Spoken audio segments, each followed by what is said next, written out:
600 clientes autuados dentro dele.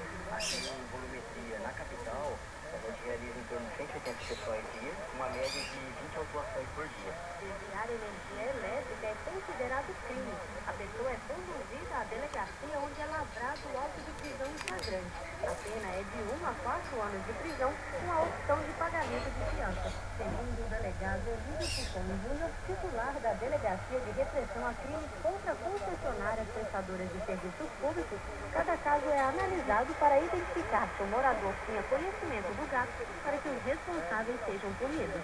E normalmente a gente analisa o nome de quem está a fatura, se a pessoa já reside há bastante tempo e há quanto tempo que existe a divergência de consumo. Obviamente, uma pessoa que está residindo há um ano na residência e a divergência ocorreu há alguns meses, não adianta a pessoa negar conhecimento da fraude. É óbvio que foi ela sem conhecimento e ela está se apropriando de energia indevidamente. Para colaborar com o combate a esse